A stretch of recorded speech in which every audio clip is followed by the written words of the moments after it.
قل أوحي إلي أنه استمع نفر من الجن فقالوا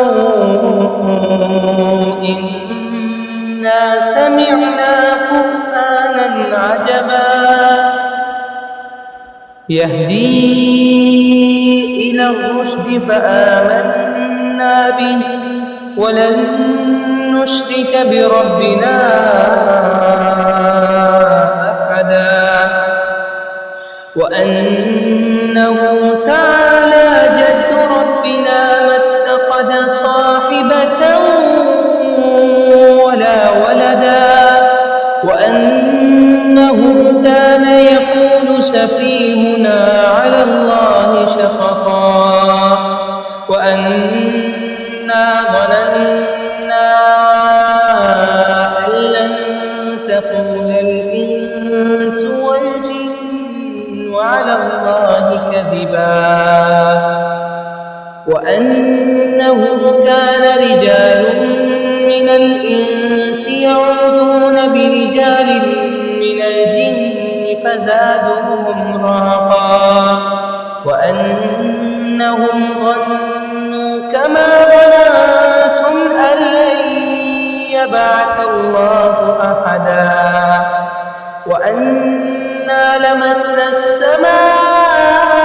السماء فوجدناها ملئت حرسا شديدا وشهبا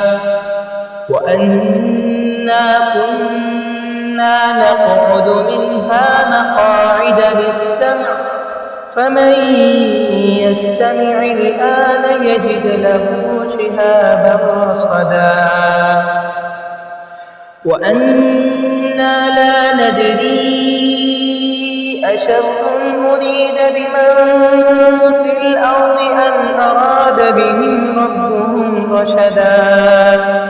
وأنا منا الصالحون ومنا دون ذلك كنا طرائق قددا وأنا ظننا أن لن نعجز الله في الأرض ولن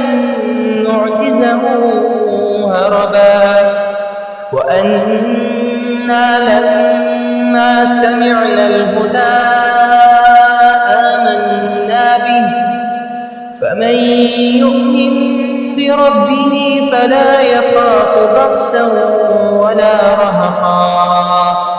وأنا منا المسلمون ومنا القاسطون فمن أسلم فأولئك تحروا رشدا وأما القاسطون فكانوا لجهنم حطبا وأن لو استقاموا على الطريقة لأسقيناهم ماء غدقا لنفتنهم فيه ومن يعرض عن ذكر ربه يسلكه عذابا صعدا وأن المساجد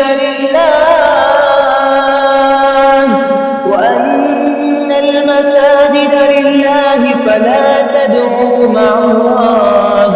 أحدا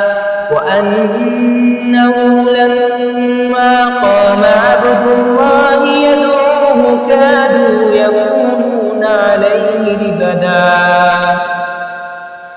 قل إنما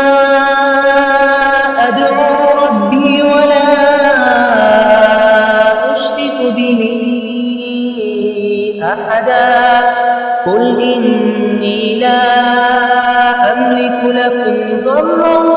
ولا رشدا قل إني لن يجيرني من الله أحد ولن أجد من دونه ملتحدا إلا بلاغا من الله ورسالاته ومن يعص الله ومن يعص الله ورسوله فإن له نار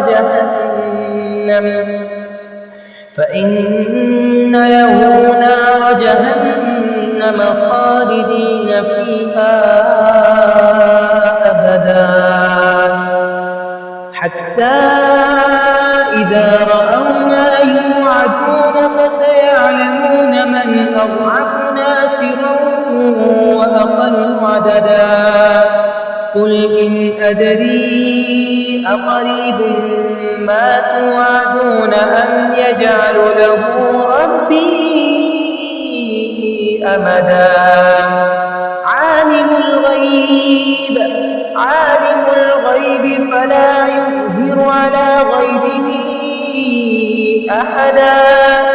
إلا من ارتضى من رسول فإنه يسلك